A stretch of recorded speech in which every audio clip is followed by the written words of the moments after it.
Na nossa vida espiritual, existe algo que é bom, mas que pode se tornar uma armadilha. O que é o bom? Que quando nós entramos na vida espiritual e praticamos exercícios da vida espiritual, muitas vezes nós nos sentimos, a palavra aqui é sentir, nos sentimos bem. Percebemos que ficamos melhores. De fato, esta manhã li uma notícia no G1 que dizia que o Conselho Nacional de Medicina criou agora um subgrupo, não sei exatamente como é que é o nome, sobre oração e espiritualidade, como um dado objetivo no tratamento de doenças, mostrando que a oração e a espiritualidade, de fato, ativa neurotransmissores que faz com que as pessoas se sintam bem. Portanto, ninguém pode negar isto aqui, que a vida espiritual nos deixa bem. Só que a vida espiritual não somente nos deixa bem, a vida espiritual também nos insere dentro de um contexto que muitas vezes nós somos chamados a lutar. Por quê? Porque quando estamos na vida espiritual, nós vemos a realidade como ela é. Então nós vemos a graça de Deus que se espalha na realidade, mas também vemos a nossa pequenez, vemos o nosso modo inadequado. Qual que é a armadilha? A armadilha é querer ficar só com a parte boa da vida espiritual, deixando de lado a parte que exige de nós uma luta, que exige de nós a narração de uma verdade e muitas vezes ligada ao nosso pecado, ligada às nossas imperfeições. E aí nós caímos no perigo de usar a espiritualidade como uma capa protetora dos nossos pecados. E isto aqui não está bem. Isto aqui não está bem. Se prestarmos bem atenção no Evangelho de hoje, nós vamos perceber que o que acontece é algo não habitual. Jesus Cristo se transfigura diante de Pedro e dos filhos de Zebedeu. Essa transfiguração é uma visão gloriosa, gloriosa. E aqui já dou uma pequena interpretação bonita da pintura da transfiguração de Rafael Sancho, que está lá no Vaticano. A figura da transfiguração mostra Cristo transfigurado na sua glória, mas Cristo na transfiguração na posição do crucificado. Portanto, a glória que remete à cruz. O que vai dizer Pedro? Pedro vai dizer: Senhor, é bom estarmos aqui. É bom estarmos aqui. Vamos fazer 3 tendas, uma para ti, uma para Moisés e uma para Elias. Vai nos dizer o evangelista Lucas, Pedro não sabia o que estava dizendo. E de fato, Pedro não sabia o que estava dizendo. Ele estava muito tranquilo com a visão gloriosa do Senhor, com aquele momento triunfal. E quem dera que a vida cristã fosse articulada somente nesses termos. Seria muito bonito. Só que o fato, Cristo, quando nos fala, não esconde absolutamente nada de nós. E nós vamos ver que aquilo que ele conversava com Moisés e Elias era sobre a morte que ele deveria sofrer em Jerusalém.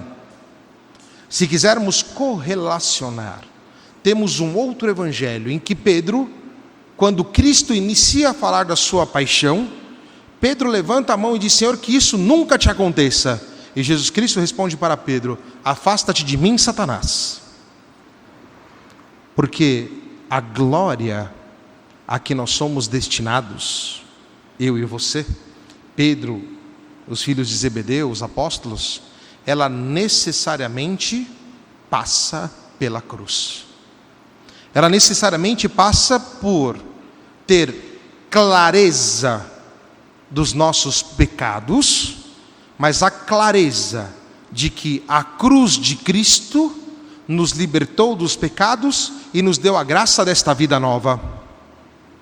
Portanto, nós não podemos utilizar a espiritualidade para mascarar os nossos pecados. E não podemos usar a glória de Deus como desculpas para as nossas falhas. O contrário, nós, ao ver a glória de Deus, isso nos estimula a querer alcançar aquilo que para nós foi prometido. Mas para que ali cheguemos, nós precisamos tomar a nossa cruz e seguir Cristo. Porque Cristo não negou-se diante da cruz. Pelo contrário, Ele deu todo Ele mesmo para a nossa salvação. E Ele vai nos ensinar: aquele que quiser me seguir, tome a sua cruz e me siga. Portanto, glória sem cruz é um caminho muito errado. Por isso, fugir dessas ideias muito, não sei se protestante é o correto, porque protestante em geral não fala de cruz, mas fugir dessas ideias muito gloriosas, de um cristianismo muito cheio de luz. É óbvio que o cristianismo é cheio de luz, mas o cristianismo muito elevado, sem ter em consideração o caminho da paixão de Cristo, é pernicioso para nós cristãos. Porque nós assumimos o caminho de Cristo, por graça dele, com tudo aquilo que esse caminho contém.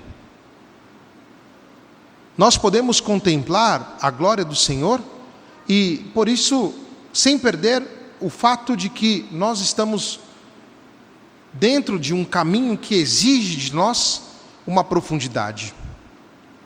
Portanto, não cair nesta ideia de uma espiritualidade que só traz benefícios no sentido de bem-estar, no sentido de que eu rezo para ficar bem.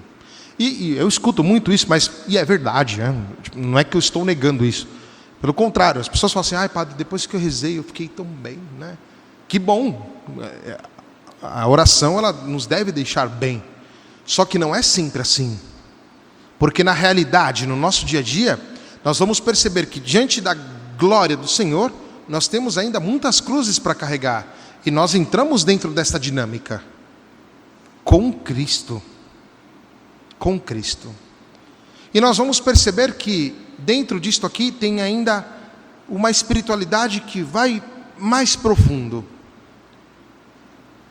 Este é o meu filho amado, escutai o que ele diz. Na nossa oração, muito normalmente, nós falamos muito com Deus. Muito, falamos muito. Mas escutamos pouco. Quanto tempo na nossa oração nós nos dedicamos para escutar aquilo que o Filho amado tem para nos dizer? É muito fácil falar e falar e falar e pedir, que está correto, tá? Mas pouco tempo nós paramos para ouvir. Pouco tempo.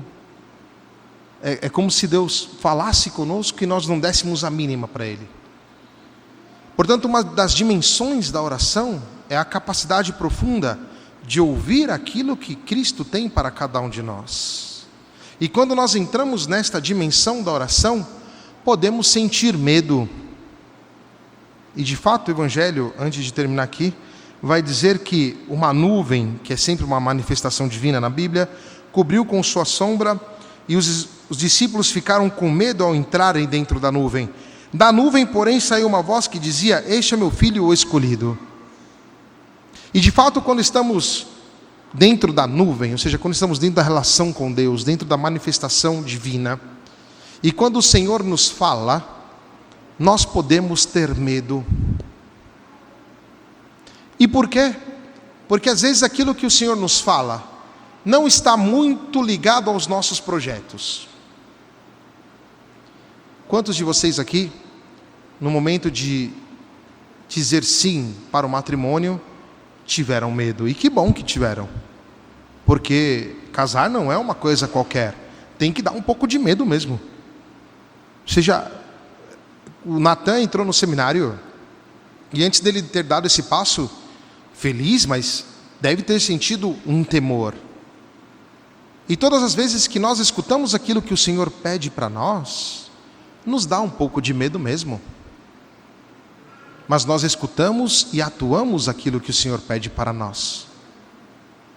Às vezes, e nós vamos perceber que o Senhor vai nos pedir para ajudar uma pessoa que necessita, para suportar aquele irmão lá no trabalho que muitas vezes é um pouco inconveniente, que o Senhor vai pedir para nós perdoarmos os nossos inimigos, rezar por quem nos persegue. Tantas coisas que o Senhor nos pede e que nós colocamos de lado, que nós não queremos ouvir. Por isso, para a nossa oração, a dimensão da escuta, ela é muito importante. E é aqui aonde nós vamos perceber a cruz que nós temos que carregar. É aqui dentro desta manifestação inefável, dessa manifestação espetacular, dessa manifestação real, profunda da glória de Deus, que nós vamos perceber que para chegar ali, temos um caminho para percorrer. Nós não podemos estacionar, como a intenção de Pedro era, vamos ficar aqui, está tudo bem aqui. No outro evangelho, Jesus vai dizer, não, precisamos descer, precisamos ir. E é exatamente aquilo que o Senhor nos pede hoje. E no tempo da quaresma, esse caminho de conversão, ele é muito mais acentuado. Porque exatamente nesse período nós fortificamos a nossa oração, que significa o falar com Deus, mas escutar o que Ele diz. Nós fortificamos o nosso jejum para corrigir as nossas imperfeições. Às vezes a gente dorme muito, às vezes a gente come muito, às vezes a gente fica muito tempo na televisão, no celular ou na internet. A gente precisa fazer jejum de uma série de coisas para corrigir o nosso caminho, para corrigir o nosso passo. E essa correção nos transfere para uma caridade, um dedicar-se ao outro, o estar com o outro. E aí aos poucos nós vamos perceber também que nós vamos nos transformando. Transformando não porque nós somos fortes, mas porque a graça de Deus nos transforma. Porque a graça de Deus cuida de nós, e à medida que correspondemos a esta graça, tanto mais vamos perceber também a manifestação da glória de Deus na nossa vida. Vamos perceber que, carregando a cruz de cada dia, o nosso ser, ele vai se deificando, como vai dizer Santo Irineu. Ele vai se transformando na imagem de Cristo. Acho que eu usei o ano passado este exemplo, mas vale a pena reutilizá-lo. Quando eu estive em Jerusalém, e tive várias vezes em Jerusalém, uma das vezes eu estive aqui, neste lugar, na Transfiguração. E lá em cima tem um centro de recuperação de pessoas toxicodependentes, de drogados. E é um fenômeno você ir jantar ali. Eu passei uma noite lá, tem um serviço de hospedagem. E quando você vai jantar, antes do jantar, se apresentam aqueles que vão te servir, que são os garçons. E ele apresenta com a foto grande assim, um quadro de como ele chegou lá. E você olha para aquela pessoa completamente destruída. Chegou ali cheio de uso de droga, de álcool. E ao lado está ele. E você vê a transformação que aconteceu com aquela pessoa. Uma transformação que é possível porque deixou a graça de Deus agir nele. Porque carregou a cruz de ter que ter deixado de lado as drogas, ter que ter deixado de lado o álcool, os vícios, as situações difíceis. E você percebe essa transformação da pessoa. Você já nota uma certa glória, por assim dizer, na vida daquelas pessoas. E é isso que acontece conosco, se nós vivermos a totalidade da proposta de Cristo, que nos leva até a glória, mas que necessariamente passa por levar a cruz. Necessariamente passa por esse caminho que é difícil. Eu e você sabemos, eu e você temos dificuldades, porque nós sabemos de ter os nossos pecados, de ter defeitos, de ter situações que não nos ajudam, mas se carregamos e colocamos isso na cruz do Senhor, isso é destruído e se transforma para nós em vida, em uma vida nova. E assim o nosso modo de ser se transfigura, se torna mais semelhante àquela imagem a qual nós fomos criados. E se caminhamos dentro deste caminho, dessa profundidade do Evangelho, nós vamos realmente alcançar esta glória e esta graça. Por isso, nesse caminho da Quaresma, que queiramos alcançar a glória, que tenhamos uma oração profunda, capaz de escutar, que queiramos escutar a voz do Filho amado, segui-lo sem medo, sem querer deixar de lado a nossa cruz, enfrentando a nossa cruz, com Ele, para que um dia cheguemos às alegrias das festas pascais futuras, aquelas que nos esperam, mas as próximas festas pascais que se aproximam. Que Maria Santíssima nos ajude. Que assim seja. Amém.